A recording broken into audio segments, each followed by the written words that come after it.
Assalamualaikum warahmatullahi wabarakatuh. Selamat pagi, selamat siang, selamat sore, selamat malam bagi adik-adik maupun saudara-saudara yang menyaksikan video kuliah ini dimanapun Anda berada. Jumpa lagi dengan saya dalam perkuliahan Hukum Penyelesaian Sengketa Internasional, atau bisa kita singkat HPSI. Sekarang kita sudah menanjak ke kuliah yang kedua, ya. Nah, pada perkuliahan yang sebelumnya sudah saya jelaskan bahwasannya dalam hukum internasional yang kontemporer atau modern sekarang ini, penyelesaian sengketa internasional itu lebih diutamakan menggunakan cara-cara yang damai. Bahkan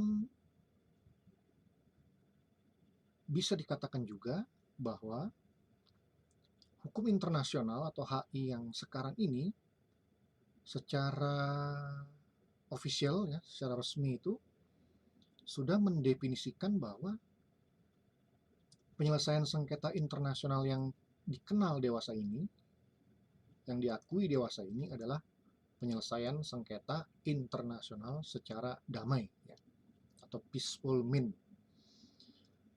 Nah, ini sudah tergambar, ya, penyelesaian sengketa internasional secara damai ini sudah tergambar dalam berbagai konvensi atau berbagai perjanjian internasional yang diantaranya sudah kita bahas minggu lalu, ya, yaitu Konvensi Den Haag 1899 dan 1907 tentang atau concerning penyelesaian sengketa internasional secara damai. Kemudian juga dalam Piagam PBB. Nah, jadi dalam perjanjian internasional tersebut itu memang sudah ditentukan secara resmi bahwa penyelesaian sengketa internasional yang dimaksud dalam HI adalah dalam artian yang damai, ya, penyelesaian secara damai. Nah, selain Konvensi Den Haag dan Piagam PBB, di region Asia juga pernah, ya, dibuat semacam pernyataan bersama atau deklarasi mengenai penyelesaian sengketa secara damai ini, ya, yaitu terdapat di dalam Deklarasi Manila tentang penyelesaian sengketa internasional secara damai. Ini tahun 1982, ya. Atau kalau dalam bahasa Inggrisnya Manila Declaration on the Peaceful Settlement on International Dispute. Nah, deklarasi Manila ini, ya, atau Manila Declaration ini, seperti halnya Konvensi Den Haag maupun Piagam PBB, juga meminta semua negara mematuhi kewajiban untuk menyelesaikan sengketanya dengan cara-cara damai atau by peaceful means, sebagaimana sudah diamanatkan dalam Piagam PBB. Ya, memang kalau kita menengok kembali, kita melihat kembali ketentuan pasal 33 daripada Piagam PBB, terutama ayat 1, memang di sini dikatakan atau diamanatkan bahwa negara-negara yang terlibat dalam suatu pertikaian atau perselisihan, dan pertikaiannya ini atau perselisihannya ini yang jika terus-menerus berlangsung, ini bisa membahayakan perdamaian dan keamanan internasional. Nah, mereka itu, ya, yang terlibat pertikaian itu haruslah mencari penyelesaian sengketa dengan cara-cara yang damai. Ini kata pasal 33 Piagam PBB ayat 1. Ya. Harus mencari penyelesaian dengan cara-cara yang damai. Nah, apa saja itu penyelesaian dengan cara-cara yang damai? Nah, dalam pasal 33 ini disebutkan bahwa cara-cara damai itu bisa berupa negotiation atau perundingan, bisa juga melalui atau dengan jalan membentuk sebuah komisi penyelidik, ya. Kemudian bisa menggunakan cara mediasi, konsiliasi, arbitrase, atau penyelesaian menurut hukum melalui badan-badan peradilan seperti Mahkamah Internasional maupun arbitrase internasional. Bahkan pasal 33 ini juga memberikan semacam alternatif lain, ya. Penyelesaian sengketa juga bisa dilakukan melalui pengaturan-pengaturan secara regional, ya, seperti di tingkat ASEAN, di tingkat Persatuan Negara-Negara Afrika, Uni Eropa, dan sebagainya. Nah, itu tingkat regional. Atau ya bisa juga dengan cara-cara damai lain yang dipilih sendiri oleh para negara yang bersengketa. Nah, jadi ini ya, pasal 33 Piagam PBB ini sudah memberikan rambu-rambu mengenai macam-macam cara penyelesaian sengketa internasional secara damai, ya.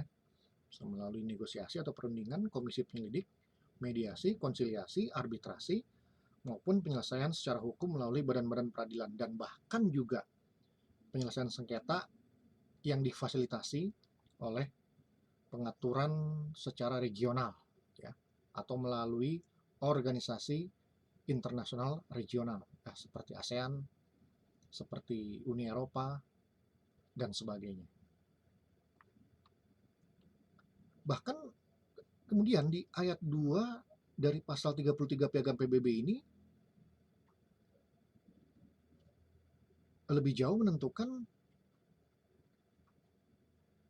Dewan Keamanan itu dapat merekomendasikan, ya, kepada pihak-pihak yang bersengketa untuk menyelesaikan sengketanya secara damai. Nah, jadi di sini Dewan Keamanan juga diberikan peranan, ya, untuk mendorong kepada negara-negara yang bersengketa untuk menyelesaikan sengketanya secara damai, seperti itu.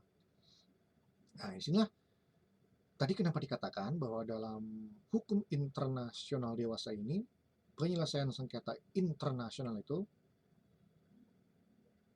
yang diakui adalah yang secara damai, ya, atau yang diutamakan adalah yang secara damai.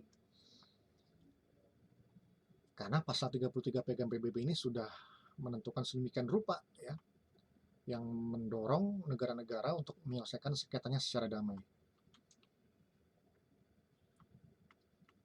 Nah, sejalan dengan pasal 33 Piagam PBB ini, dalam Deklarasi Manila 1982, seperti yang sudah kita singgung di atas,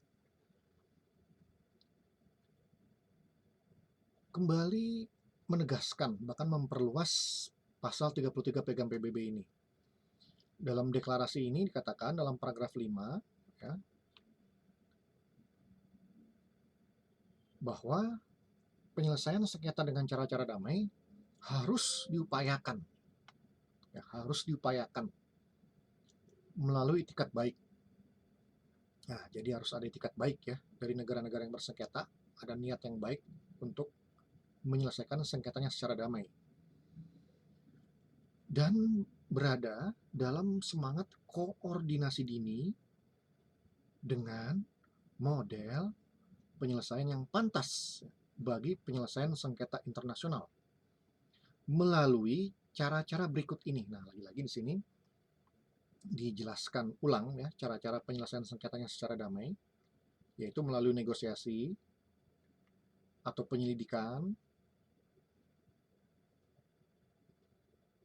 Tadi di dalam Piagam PBB ini penyelidikan itu disebut dengan komisi penyelidik, kemudian dengan cara mediasi, kemudian dengan cara konsiliasi, arbitrase, ataupun melalui cara-cara yang diatur secara regional.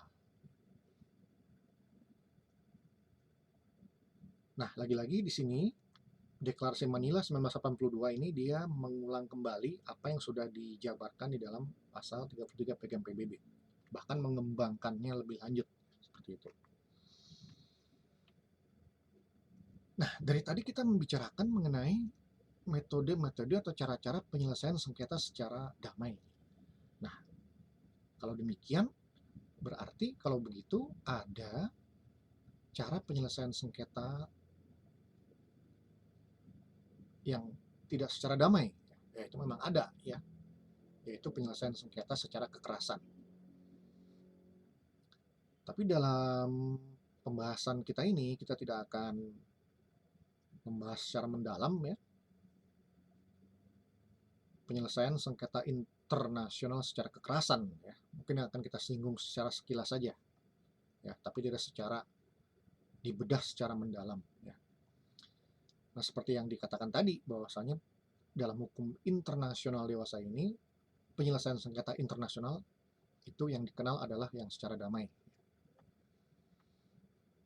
Sebenarnya penyelesaian sengketa internasional secara damai ini sudah sejak lama ya dikenal, bahkan sebelum munculnya Piagam PBB, sebelum munculnya Konvensi Den Haag 1899 dan 1907, sebelum munculnya Deklarasi Manila. Tapi kemudian dalam perkembangannya barulah cara-cara penyelesaian sengketa secara damai tersebut diformalkan, ya, dinormatifkan, ya, diatur dalam sebuah aturan hukum internasional, ya, diatur dalam sebuah perjanjian internasional yang tadi kita sebutkan itu. Jadi secara garis besar, ya, secara prinsip dasarnya, bahwa berdasarkan konvensi-konvensi internasional, berdasarkan Piagam PBB, berdasarkan Deklarasi Manila, yang terkait dengan cara-cara penyelesaian sengketa internasional secara damai, maka dapat kita identifikasikan, dapat kita kumpulkan bahwa cara penyelesaian sengketa internasional itu ya, secara damai itu, ini secara damai dulu ya, secara damai itu diklasifikasikan menjadi dua. Ya. Yang pertama, penyelesaian sengketa internasional secara damai melalui jalur politik atau diplomatik. Ya. Nah, penyelesaian secara damai melalui jalur diplomatik ini terdiri atas negosiasi ya, atau perundingan, kemudian ada good office atau jasa-jasa baik, kemudian ada penyelidikan atau komisi penyelidik, kemudian ada cara mediasi, ada cara konsiliasi, ataupun cara penyelesaian melalui organisasi internasional regional. Yang itu tadi, yang di atas itu dikatakan penyelesaian melalui pengaturan secara regional. Itu jalur politik atau diplomatik daripada penyelesaian sengketa secara damai. Kemudian, seperti juga yang telah disinggung di atas, bahwa penyelesaian sengketa itu juga bisa melalui jalur hukum. Ya, jalur hukum. Nah, kalau melalui jalur hukum ini, itu bisa melalui arbitrase atau melalui pengadilan internasional atau mahkamah internasional ya, International Court of Justice. Itulah ya penyelesaian sengketa secara damai ya, baik melalui jalur politik atau diplomatik maupun jalur hukum ya. Saya ulangi lagi, tadi jalur politik itu atau jalur diplomatik itu ada negosiasi, jasa-jasa baik atau good office, penyelidikan atau komisi penyelidik, mediasi, konsiliasi, atau penyelesaian melalui organisasi internasional regional. Kemudian yang jalur hukum itu ada tersedia jalur arbitrase internasional dan mahkamah internasional. Nah, seperti yang saya katakan tadi, di samping cara-cara yang damai juga sebenarnya dikenal juga penyelesaian sengketa secara kekerasan. Itu memang ada dan tidak bisa dipungkiri itu masih terjadi sampai sekarang. Nah, tapi perlu diingat lagi bahwa HI itu memang tidak menginginkan ya penyelesaian secara kekerasan dan lebih mengutamakannya cara-cara damai ya. Tapi baiklah ya, kita singgung sedikit saja ya. Ini penyelesaian sengketa secara kekerasan ya. Ini terbagi dua ya secara kekerasan. Yang pertama ini adalah kekerasan yang non perang ya.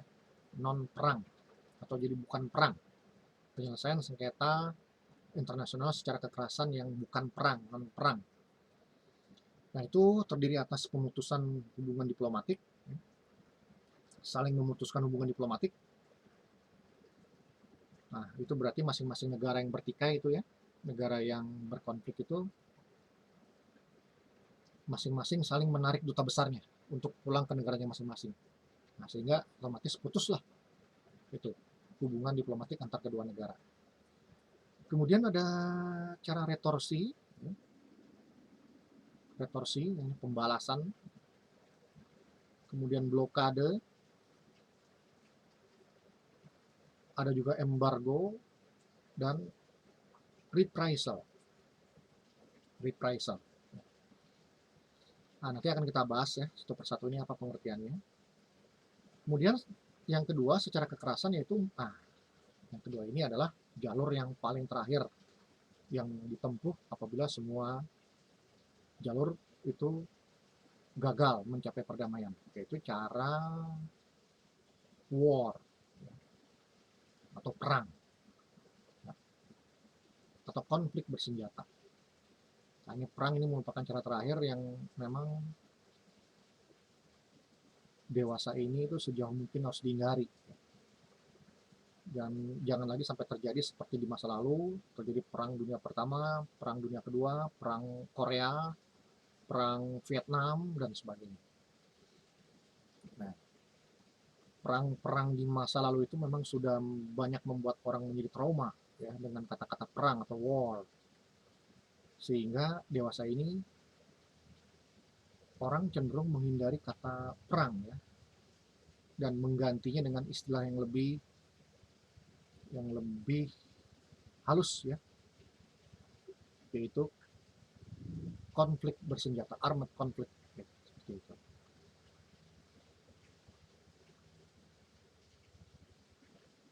Tadi dikatakan dalam piagam PBB itu pasal 33 diatur mengenai cara-cara penyelesaian sengketa secara damai, yaitu melalui negosiasi, penyelidikan, mediasi, konsiliasi, arbitrase secara regional dan sebagainya. Nah, pertanyaannya, apakah cara-cara ini harus dilakukan secara runtut ya? Misalnya negosiasi dulu, misalnya negosiasi gagal, kemudian baru menggunakan penyelidikan. Kalau penyelidikan gagal, kemudian lanjut ke mediasi. Mediasi gagal ke konsiliasi. Konsiliasi gagal ke arbitrase. Arbitrase gagal itu ke cara yang lain lagi. Nah, apakah harus berurut seperti itu? Nah, itu tidak diatur dalam piagam PBB ya. Tidak diatur dalam piagam PBB. Oleh karena itu dapat disimpulkan cara-cara itu bisa dipilih salah satunya tanpa harus berurut ya. Tanpa harus berurut. Ya, jadi tidak selalu harus mulai dari negosiasi. Ya, kalau mau para pihak bisa langsung misalnya ke mediasi atau langsung loncat ke konsiliasi atau bahkan langsung lewat pengadilan atau arbitrase. Nah, jadi bisa dipilih cara mana yang dianggap paling bisa diterima oleh negara-negara yang bersengketa. Yang jelas yang terpenting adalah para pihak ya, negara-negara yang bersengketa itu menyelesaikan sengketanya secara damai. Cara apapun yang digunakan, yang penting secara damai.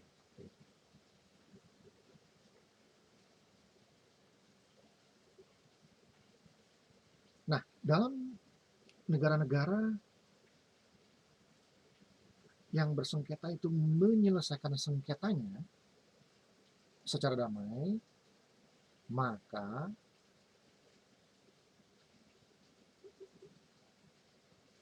negara-negara yang bertikai itu diminta untuk menahan diri dari segala tindakan yang dapat memperparah atau memperbesar masalah, yang dapat semakin mengancam perdamaian dan keamanan. Nah, itu yang penting ya, tindakan menahan diri untuk tidak langsung misalnya menyerang negara yang bertikai dengannya, ya seperti itu. Dengan kata lain, negara-negara yang bertikai itu apabila mereka sedang terlibat dalam suatu persoalan atau konflik yang belum bisa diselesaikan, masih dicari jalan penyelesaiannya, maka negara tersebut yang bertikai tersebut itu harus bisa memanage atau mengontrol dirinya untuk tidak semakin memperburuk situasi, yang dapat menimbulkan ancaman bagi perdamaian internasional. Nah, itu ya, adik-adik ya. Kita sudah tahu sekarang seperti apa itu cara-cara penyelesaian sengketa secara damai. Ya. Nah, tentu saja nanti itu akan kita bedah satu persatu, ya, cara-cara penyelesaian sengketa secara damai tersebut. Ya. Apa itu negosiasi, bagaimana cara pelaksanaannya, apa itu jasa-jasa baik, bagaimana cara pelaksanaannya, bagaimana hasilnya, apa itu komisi penyelidik, bagaimana cara kerjanya, apa itu mediasi, bagaimana peran mediator, apa itu konsiliasi, seperti apa itu hukum acara konsiliasi itu, apa itu arbitrase, apa itu mahkamah internasional. Nah, itu akan kita bahas nanti satu persatu ya, tapi tidak sekarang ya. Nah, itu cukup banyak materinya. Baik, jadi nanti kuliah minggu depan ya, kita akan mulai masuk membahas penyelesaian sengketa secara damai yang paling sederhana dan paling banyak dilakukan ketika sengketa mulai terjadi, yaitu negosiasi. Ya. Baik ya, jadi untuk kuliah hari ini cukup dulu sampai di sini. Nanti kita lanjut lagi dalam perkuliahan berikutnya membahas materi tentang penyelesaian sengketa melalui negosiasi. Sampai ketemu lagi, lebih kurangnya mohon maaf. Wassalamualaikum warahmatullahi wabarakatuh.